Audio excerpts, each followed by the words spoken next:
They do! Welcome back, troglodytes, to the Trogly's Guitar Show, your daily dose of guitar information. You guys asked for it. Let's talk about this crazy chopped up Telecaster. Okay, so this is something that Chicago Music Exchange found that they're advertising as a 1970 Fender Telecaster. Now, I went to the listing description about this one to learn a little bit more about the story behind it, and unfortunately, there's no good story behind this one in the description. So I reached out to him. I do have the full story of this one, but let's take a look at this thing first. Oh, you poor chopped up guitar. I have a soft spot in my heart for these abused guitars. I've actually owned and documented quite a few of these myself. There was a couple of WYRONs here where this guitar sadly has actually now been up for sale a few different times, and it was parted out the last time, but somebody just shaved the entire heel off of that Les Paul Deluxe. Here's a weird Strato Paul. Oh, my doofy SG that somebody took the horns off of the thing. I still love that guitar. And then my Pirate SG that somebody just hacked that side of it off. Oh, and who could forget the headless SG? Why is it the SGs that always get just mutilated? Well, this time it's the Telecaster's turn. So normally a Telecaster from 1970 would look like this. Beautiful Telecaster outline here. A whoop and around, and you got a nice tall horn here, nice white crisp pickguard. You've got your traditional Telecaster pickups, you've got your traditional layout right here. You're good to go. But this is what happens when a madman owns the Telecaster. They paint over the pickguard and it starts to wear because they're picking away at it. They take a hacksaw, they just zoop right there. They make it a pointy SG-like horn.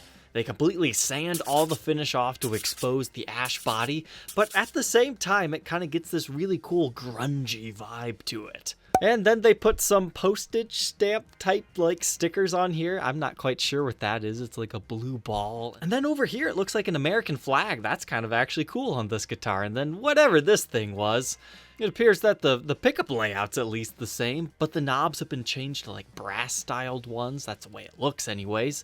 But despite this being complete sacrilege to do to a Telecaster, I kind of like it. Because it's not just a crazy hack job like the Pirate SG. The way that they've done this, you see how that has a nice whoop? This also has another whoop that's very similar to both of these whoops. There's like a certain symmetry to that looks like an ocean wave rising and falling. So despite this thing being a little bit goofy, I can find some appreciation to this thing. And that's just the first photo. Did they saw the body down at all? They might have rounded it a little bit, but it doesn't look like we have like half the body like that Les Paul Special. And the view from the back? Who needs half the ferrules back there anyways? We'll just do without them. But look right there. Oh man. So since they chopped off this portion right here, they had to move the strap button somewhere. So how about right underneath where the neck plate is? They probably could have got away with just replacing one of the neck screws with like a really long one that they could have then put the strap button onto. I know there's some modern day guitars that do that. But, I mean, if you're going to chop up your guitar, I don't think they're worried about modifications here. But surprisingly, despite the body just being trashed, the neck does not appear to be that worse for wear. The lacquer's definitely aged on it. You can tell that on the headstock, but I don't know, maybe the fretboard's been re-lacquered. That doesn't look like it's been worn in too much. And neither does the back of the neck. That looks surprisingly clean in comparison, but that's probably just the original glossy finish still over top of it here. So nothing too crazy going on the face. The back looks like we still have original style tuners on here. And heck, you even have an original 70s Fender case. But what do the insides look like? Okay, Lawler pickups. So that means you don't have the original ones. That might scare some people. I mean, this is not a collector's piece anyway, so you might as well put whatever pickups in here that you do want. Doesn't look like we have anything too interesting in the neck pocket. Looks like there was once a shim right there. That's why it's kind of slightly discolored. That would be my guess. Looks like we've got CTS pots with cloth wiring, and unfortunately no date stamp on the neck. So yeah, that is the hacked up Telecaster. I would love to have this guy visit me because that's just my thing. I like documenting weird monstrosities. I would never do this myself, but you know, these were clearly done a long time ago before the guitars were inherently valuable in themselves. These were once just used guitars that were just piling up in pawn shops. So I could appreciate these oddities based on that. But the price on this one, it started at $4,000. Let's just go ahead and take a look at this. See what a 1970 Telecaster would normally sell in all original condition for. Looks like there's one up for sale for around $4,500. Another guy wants about $6,500. Here's one at $6,000. Ooh, cool blue one for $12,000. Those are asking prices. Let's see what they've actually sold for. Here's one for $4,000. Seems to be the original finish. And the Reverb price guide puts these between $28 to $31. So I'm not an expert when it comes to this, but that tells you I think CME is looking for a slight premium on this guy. Even the vintage price guide's putting them between $35 to $45. And that's for like all original clean examples. But they did just recently drop the price by 11. And I think this is mainly like a marketing thing for them. So they priced it high because this thing's just being shared all over the place. I actually saw it the first day it was listed, but I've been so buried in all these new guitar reviews, I wanted to take some time out today to do this, but what is the rest of the story that they're not telling us? Sure, this is a modified Telecaster that's just been gone through the ringer. It's got non-original parts.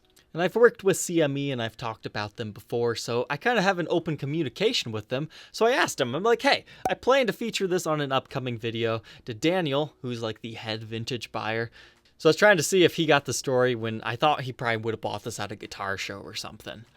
But they reached out and this is what they told me.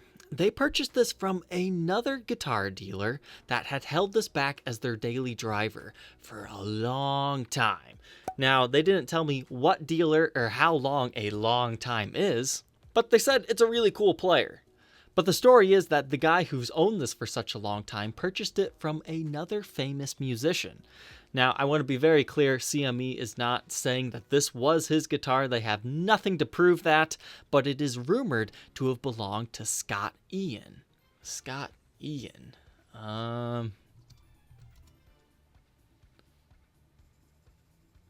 Oh. The whole world all of a sudden makes sense. Scott Ian from the band Anthrax.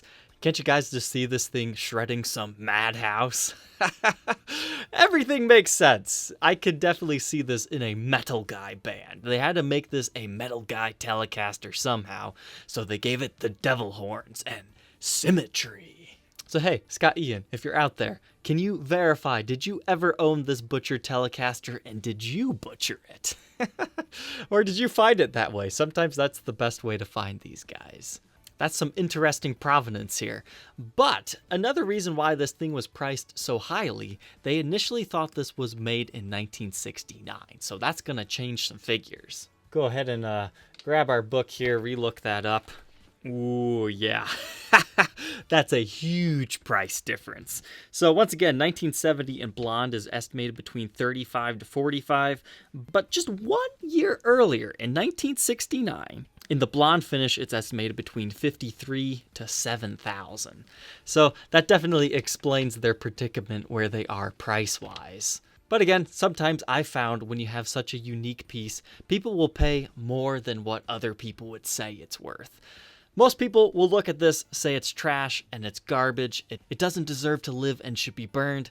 But to me, I see a beautiful, albeit mistreated Telecaster that just needs some love. It needs some love, guys. So go give this thing some love. You can find the link in the description. Go watch it. There's 122 other people. Just give that Telecaster some love. It deserves it. So for today's playing demo, let's go ahead and check out Guitar Point Vintage Guitars in Germany when they demoed a 1970 Fender Telecaster.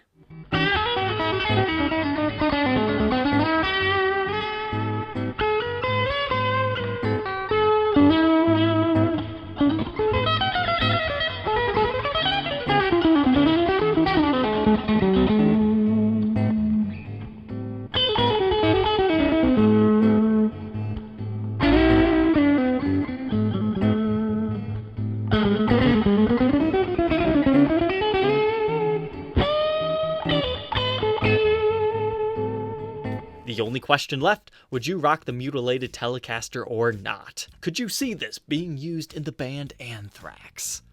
Leave your answers down in the comment section below. Don't forget to like, comment, and subscribe, and we will see you tomorrow on the next episode. Take care.